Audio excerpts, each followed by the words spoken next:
নমস্কার বন্ধুরা, কল্পনা রসনা ঘরে সবাইকে স্বাগত। আজকে বাচ্চাদের পছন্দের একটা রেসিপি শেয়ার করব, পটেটো বার্গার বা আলুর টিক্কি বার্গার। এটা শুধু বাচ্চাদের পছন্দের খাবার তাই নয়, বড়রাও কিন্তু খুবই পছন্দ করবে। তাই চলো কিভাবে আমি খুব সহজেই বাড়িতে পটেটো বার্গার বানাই সেটা আমরা দেখে নিই। পটেটো বার্গার বানানোর জন্য 4টে মিডিয়াম সাইজের আলু আমি সেদ্ধ করে নিয়েছি।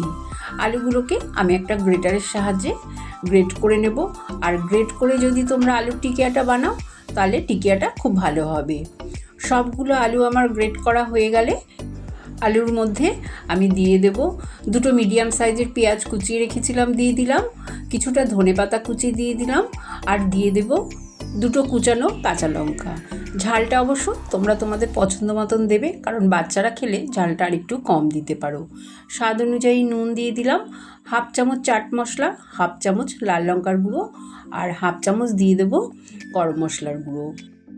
এই সবগুলো উপকরণ দিয়ে আলু সেদ্ধটা আমি হাত দিয়েই খুব ভালো করে মেখে নেব, কারণ কথায় আছে মায়ের হাতের ছোঁয়া পেলে সব খাবারই কিন্তু অসাধারণ লাগে।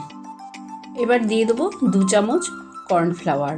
বাইন্ডিংয়ের জন্য আমি 2 চামচ কর্নফ্লাওয়ার দিয়ে দিলাম। তারপরে আবারও ভালো করে আলু সেদ্ধটা মেখে নেব। ডোটা খুব ভালো করে মেখে নেওয়া হয়ে গেছে আমার। এবার হাতের মধ্যে একটু তেল নিয়ে নেব, তাহলে আমার টিকিয়াগুলো গড়তে সুবিধা হবে।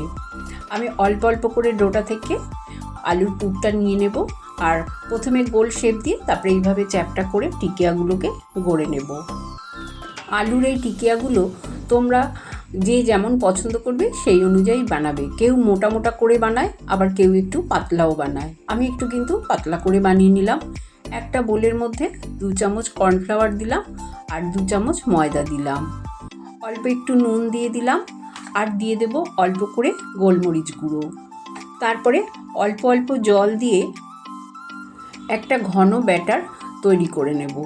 একবারে কিন্তু খুব বেশি জল দেবে না, এইভাবে অল্প জল দিয়ে আগে গুলে নেবে, তারপরে লাগলে আবার দেবে, কারণ ব্যাটারটা ঘন হতে হবে। খুব পাতলা হলে কিন্তু টিকিয়ার গায়ে কোটিংটা ভালো করে লাগবে না। দেখো আমি একটা ঘন ব্যাটার করে একটা করে টিকিয়া এই ব্যাটারে ডুবিয়ে তারপরে আমি ব্রেড ক্রামে কোটিং করে নেব।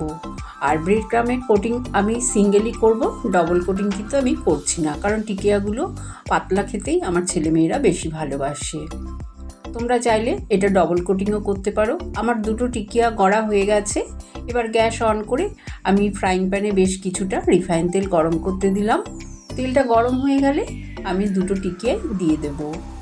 আর মিডিয়াম টু লো ফ্লেমে কিন্তু আমি টিকিয়াগুলো ভাজবো, কারণ হাই ফ্লেমে ভাজলে ব্রেড ক্রাম খুব তাড়াতাড়ি কিন্তু লাল হয়ে যাবে, খেতে ভালো লাগবে না। সেই জন্য মিডিয়াম টু লো ফ্লেমে টিকিয়াগুলোকে 2 পিঠ লাল লাল করে খুব ভালো করে ভেজে নিতে হবে। 2 পিঠ টিকিয়াগুলো লাল করে ভাজা হয়ে গেছে। এবার আমি টিকিয়াগুলো তুলে একটা প্লেটে রেখে দেব। এই আলুর টিকিয়া শুধু শুধু খেতেও কিন্তু ভীষণ ভালো লাগে। আমি একটা বার্গার সস বানানোর জন্য একটা বোলের মধ্যে 2 চামচ টমেটো কেচাপ নিলাম আর 2 চামচ রেড চিলি সস নিলাম, 2 চামচ নিলাম মেয়োনিজ।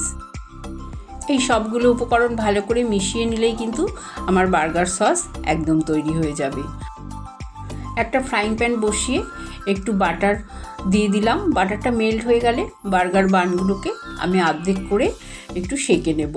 তোমরা এমনিও খেতে পারো, কিন্তু একটু বাটারে সেঁকে নিলে কিন্তু ভালো হবে। আমার বানগুলো 2 পিঠ সেঁকা হয়ে গেছে। এবার আমি তুলে নিলাম। এবার আমি এগুলোকে সাজিয়ে দেব। প্রথমে এগুলোর ওপর আমি বার্গার সসটা লাগিয়ে দেব। 2টো বানের মধ্যেই কিন্তু আমি বার্গার সস লাগিয়ে দেব।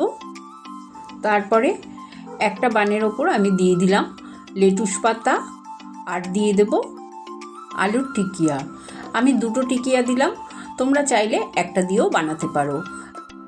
টিকিয়ার ওপর 2টো পেঁয়াজের স্লাইস দিয়ে দিলাম, তার উপর দিয়ে দিলাম একটা চিজ স্লাইস আর টমেটো দিয়ে দিলাম। এরপরে আবারও একটু বার্গার সস দিয়ে দেবো। এই সসটা তোমরা কম বেশি যে যেমন ভালোবাসো দেবে। আর একটা বার্গার বানের স্লাইস ওপরে দিয়ে দিলাম। তৈরি হয়ে গেল সুস্বাদু পটেটো বার্গার বা আলুর টিক্কি বার্গার। বাড়িতেই যদি এই রকম সুস্বাদু বার্গার বানিয়ে দাও, বাচ্চারা কিন্তু তাহলে আর বাইরের খাবার খেতে চাইবে না। রেসিপি ভালো লাগলে কমেন্ট করে জানিও। চ্যানেলটা লাইক শেয়ার করো, নতুন বন্ধু হয়ে থাকলে সাবস্ক্রাইব করো। সুস্থ থেকো, ভালো থেকো। ধন্যবাদ।